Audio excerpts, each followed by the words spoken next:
So are you say it's time, okay? You've gotten divorced, and so now it's time to move forward, okay? Whether you want to or not, it's time to move forward, okay? And so in this live, I'm going to explain to you how you can start right now from where you are to create your new life energetically, okay? And so if you are new to me, to my page, to any of my content in social media land, if you're new to my channel, my name is Kay Catrice. I am the Natal Chart Navigator, and I am an intuitive astrological energy reader and educator. And I teach open minded, ambitious, beautiful inside and out women how to rebuild their lives after divorce using their natal charts. Okay. And so it's time to move forward. Okay. The energies that we currently are in are energies of forward movement. Okay. And so it's important that we take advantage of this energy. We don't want to let this energy squander, just go away. And so today I'm going to show you, I'm going to give you um, the framework that I used to rebuild my life after I got divorced. Okay. And so today I'm going to talk about the natal placement. So there's three things on the framework. Okay. There is the natal placements. Okay. There's the aspects and there's the transits. Okay. And so today I'm going to talk about the, when you get the ebook,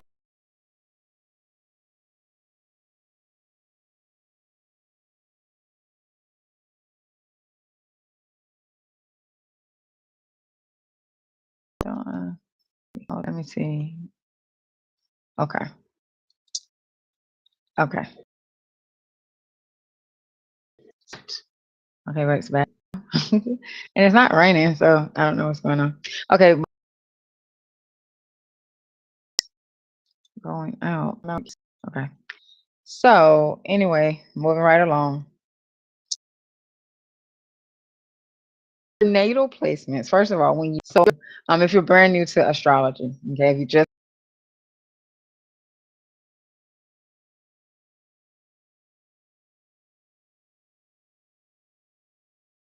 is it energies affect us here on Earth. Okay. Talking about astrology, when you're seeing utilizing astrology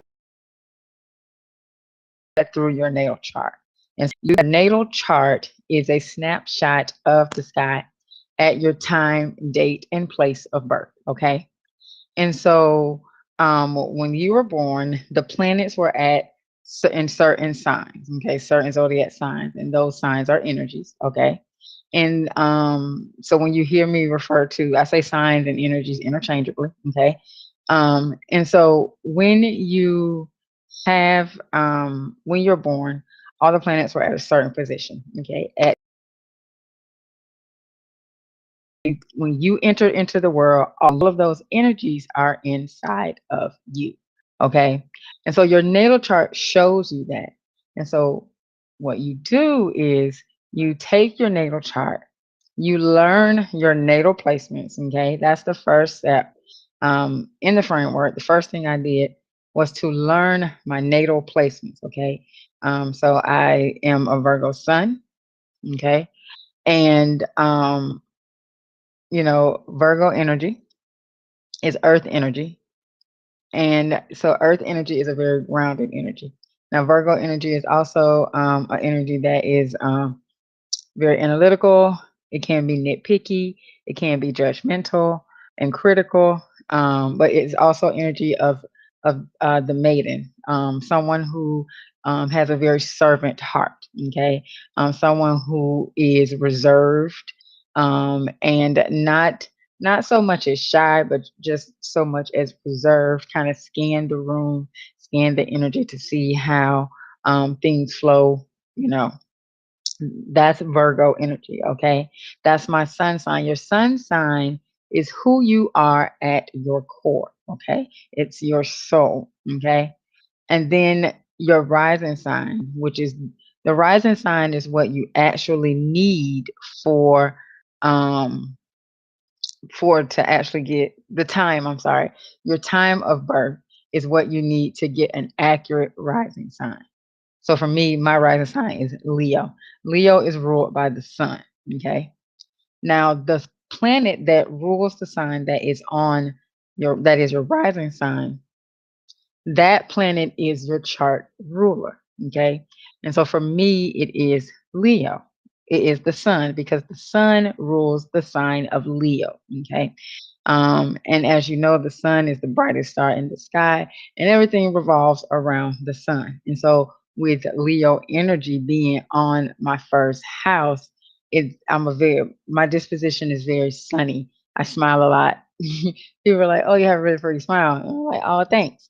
Um, and so, but it's bright. It's also colorful. You guys see I wear my different color scarves. I get my hair dyed different colors. Leo energy is also very bold energy. It's energy that it's really sunny and really warm, really creative type of energy. Okay. And so then you have your moon sign. Your moon sign is who you are emotionally. It's your emotional temperament. Okay. It's what you need to feel fulfilled emotionally. Okay. And so if you, once you know these three signs, okay. And so, like an example, because I gave an example for everything else. My moon sign is in the sign of Sagittarius. Okay. And so for me to feel emotionally fulfilled, I need freedom. It is as simple as that. I need freedom to be able to be, do, and have whatever, whenever, however.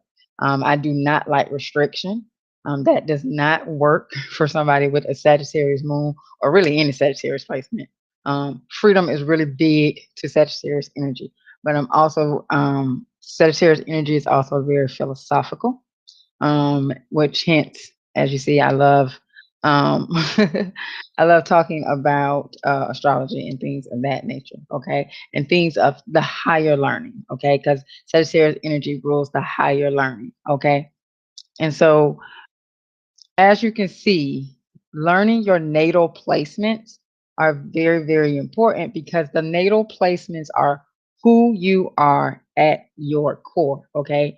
And so once you learn your natal placements and you start seeing what they are, then you can start really tapping into those energies. So, say, for example, you pulled your natal chart, right? And you saw that your Mercury sign, which Mercury is the planet of thought, okay, communication, and so you see that your Mercury sign is in the sign of Libra. Okay. So Libra energy is an energy that's air energy. So Mercury is very comfortable in air energy because air energy is energy of the mind. Okay. And so Mercury is comfortable in Libra.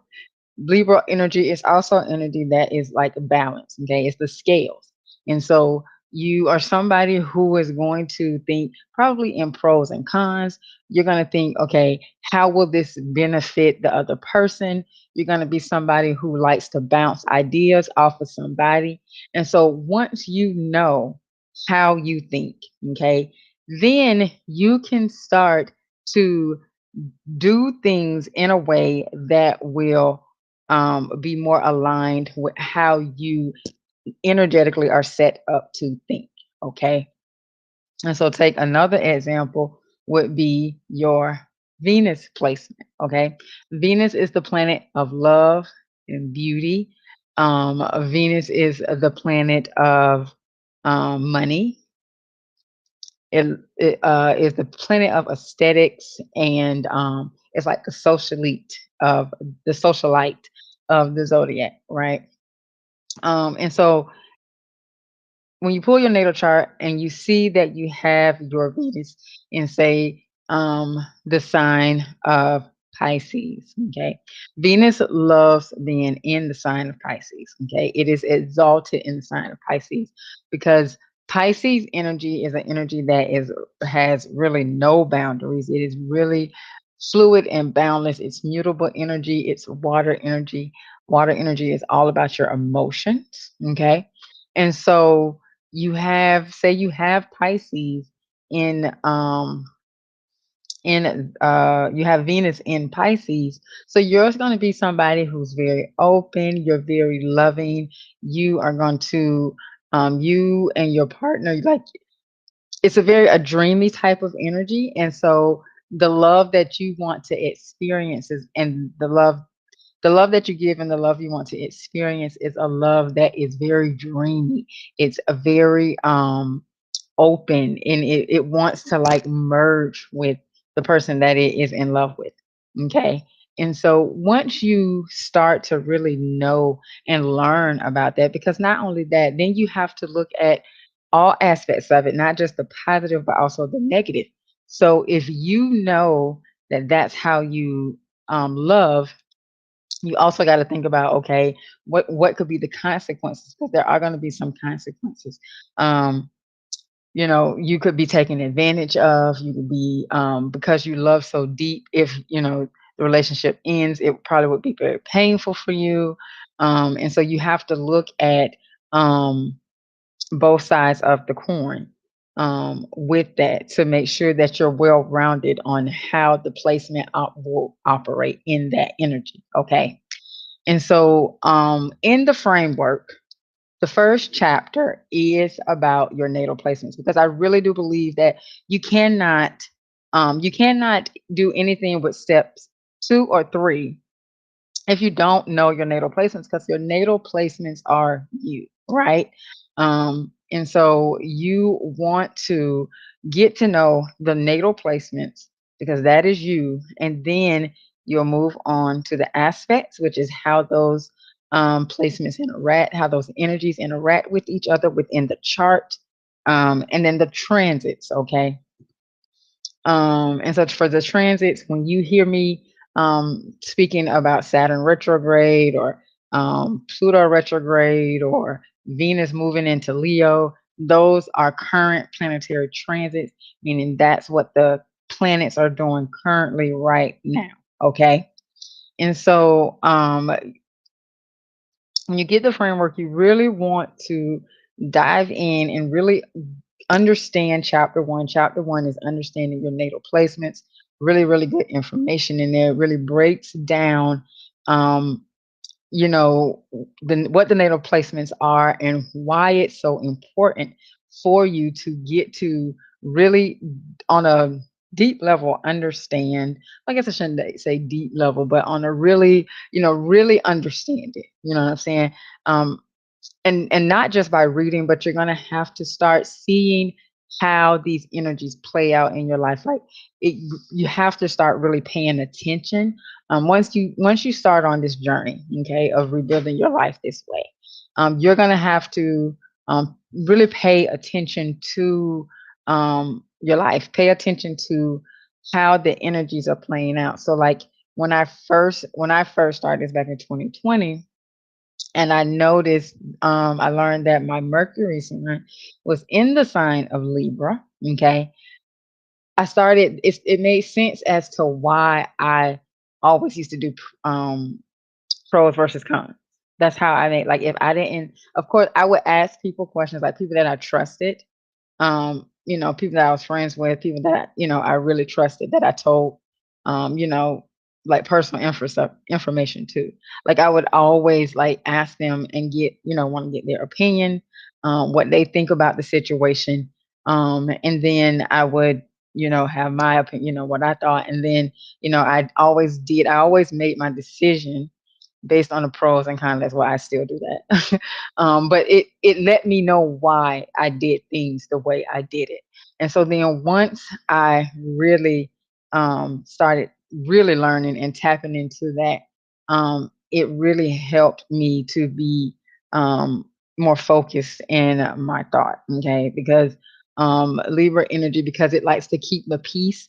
Libra energy can be kind of wishy-washy and take a while to make a decision until it feels like it can come to a decision that will be mutually beneficial for all parties involved. Um, and that's going to keep the peace per se. Okay. And so once I learned that, and then I, also learned that all the time everything isn't going to be, um, peaceful, and that can, a thought process like that, always trying to keep the peace, can end up making me feel unsatisfied, feel like I'm being used or not being considered. It brings ill feelings. And so I had to learn how to use that energy um, in order to, for to favor me, right, and to not always be putting other people ahead of me. Okay, so definitely want to grab the copy of your copy. It's free, absolutely free copy of the framework. Okay, now getting ready to get off, but let me know if this has been valuable. Do you have any questions about it? Go ahead. You can put any questions that you have in the chat. Okay. I do check comments. I do respond to questions. So you definitely can go ahead and put them in the chat. And I will respond to them. Okay. Now, if you found value in this, if you're watching this on YouTube, if you would like, go ahead and give it a thumbs up. Okay, if you're watching this on Facebook and you think that this could benefit, somebody who has gone through divorce, and now they're at a point where it's like, okay, time to move forward in life. If you feel like this information could benefit them, please do share it with them so that they can find value from this information as well. Okay. All right. And so if you want to get a copy of the framework, again, it's absolutely free. You can comment in the comments and I'll get the link over to you so that you can do that. Um, Also, if you would like to work with me, you can click the link that's in the comments, my link tree, to see how we can work together, what services I'm currently offering, and you can, make your selection from there. Okay. And so this is the framework, and this is what I'm going to be teaching from. I'm going to be teaching from the framework. I've kind of just been kind of going over the framework, just getting it out there so that people understand exactly how the framework works, and so that you can um, you know use it to move forward in your life. Okay. All right. And so remember, possibilities are endless. If you can see it in your mind, then you can definitely hold it in your hand. And that should make you smile because you really do create your own reality. Have a good one.